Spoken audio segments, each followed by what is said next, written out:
Nancy Pelosi and the Progressive Caucus have decided they will not vote on the infrastructure bill until the Senate also passes the $3.5 billion reconstruction bill. Senate Majority Leader Chuck Schumer, who supports both bills, appeared on the Senate floor to reaffirm that a two-track approach is necessary to ensure the strength of the nation's future and American families. On our side of the aisle, we know we need both tracks. One dealing with traditional infrastructure, one dealing with climate and the problems American families face. The bill has been dubbed by Democrats an anti-poverty plan that would create benefits like universal pre-K, Medicare expansion, free community college tuition, and other initiatives to aid in the fight against poverty. Democrats will be able to pass the Reconstruction bill with a simple majority vote without help from Republicans, but they will need every single Democrat to vote in favor of the bill. Biden seems confident that enough Democrats will vote for both the infrastructure and Reconstruction bill to deliver both to his desk to sign into law. I think we will get enough Democrats to vote for it, and I think that the House will eventually put two bills on my desk, one on infrastructure and one on reconciliation. I misspoke earlier when I said the reconciliation bill was $3.5 billion.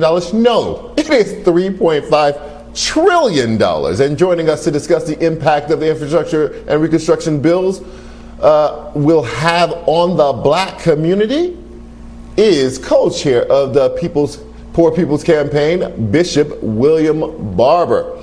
Bishop Barber, what is your response to this infrastructure bill and the prospects of getting the reconciliation bill through the Senate and then over to the House? Well, Charles, when we met with the economic team, the Poor People's Campaign, along with poor and low wealth people and some of our economists and others, we said there were 14 things that need to be done for the healing of the nation. And one of them was bold infrastructure. So we've always been on board with infrastructure, but we said it must be infrastructure that reaches down to poor and low wealth communities. So today we've seen a good step, surely. Bridges, roads, broadband, all those things are important. But if without the second bill, it doesn't really do what's needed to be done, considering that there are 140 million poor and low wealth people in this country, and 60.9% of black people are poor and low wealth. You know, Jeffrey Sachs said something, the renowned economist, that we might not want to hear, but we need to about this bill. He said, while it is good, it was designed to satisfy the Republican steadfast opposition to new taxes. He said that the bipartisan group exaggerated the new investments. The American Society of Civil Engineers, Charles, said earlier this year that we needed $6.1 trillion of investment between now and 2029 to really do what needed to be done. The Economic Policy Institute said we need $10 trillion over 10 years, and this could be done if the wealthy would pay their fair share. So we got to look inside of this bill. It's a good step, but it can't be the final step or the end. In fact, even this legislation, when you look at it, it's $1.2 trillion, but the CBO, the Congressional Budget Office, said that really what you have is only $415 billion over 10 years. You don't have $1.2 trillion over 10 years. You have $416 billion. So we got to look inside of this, and we got to ask some serious questions of, like, if this is infrastructure, is it going to reach all the way down to poor and low wealth communities? Is it big enough? Will the money just go to developers? Are we making sure that when the projects are built, that they don't destroy poor and low wealth communities, but they in fact lift them up and employ the very communities that the projects will be placed in? Those are the serious questions we still have to ask. Good step, but we still got to do our homework, and we've got to push hard for the full package. So then how do we ensure that? I mean, some of this is international infrastructure. I'm not international, interstate infrastructure, which means that the federal government would have the kind of directing hand in it. Some of it, though, is local and state, which means that they would have to give that money over to the state and let the state do it. A majority of black people still live in the South. Almost all of those states are controlled by Republicans. What infrastructure, what mechanism is there to enforce and make sure that that money goes down to the people that it is meant to reach? Well, you're exactly right. First of all, that it is enough money. I mean, you look at what you're talking about in lead pipes. Somebody said you could just do Flint and a couple of other places and take up that much money in terms of the billion. So first of all, it has to be more. That's why the second piece, reconstruction, has to be passed. Wait, I thought the bill called for $45 billion for lead pipes. Am I wrong about that number? It did. Because the estimates, billion, the estimates for replacing all the lead pipes in the country, that's at the higher end of the spectrum. I actually thought that part of the bill was solid. Do you think it still needs more money?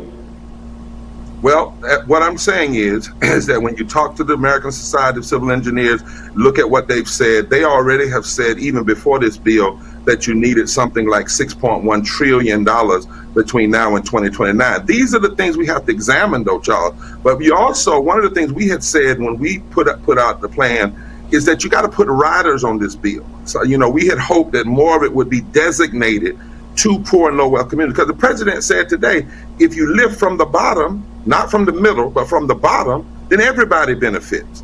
And the question, what too often happens, we exaggerate the numbers, and then the numbers don't go all the way down. We faced this in North Carolina when bills would be passed, and then when it would get to the state level or the county level, that control in those counties would do something very different. So the question for the administration is, are there yet any riders that can be put on this money to make sure it actually benefits the poor and low wealth and broken communities, so that 10 years from now, those communities are still not broken?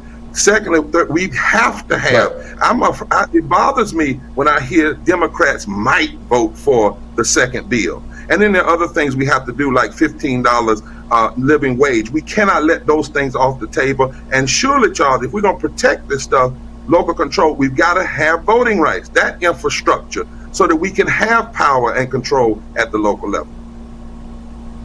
Senator Sinema has already expressed misgivings about the $3.5 trillion number. Democrats would need every single Democrat to vote for this if they want to do it without Republican support, which they are not likely to get. How confident are you that the reconciliation bill will actually make it out of the Senate? Well, I don't know. But what I do know is that it's time for some hardball. And there are things in that bill for all the states. The House members, the CBC, the Black Caucus, first job, as you said, is to look out for black people, and then by caveat, to look out for poor people as well. 60.9% of black people are poor and low wealth. The CBC ought to say we're not signing off on anything. No more bills until both bills come, until we get voting rights, and until we get living wages. I mean, if Manchin can do it with one vote, the CBC ought to be doing it with their many, many votes. I mean, the progressives ought to do this.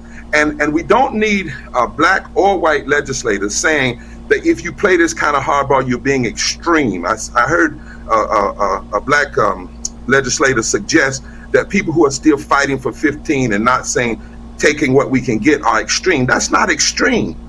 This is what was run on. This is what the president ran on. This is what the community needs.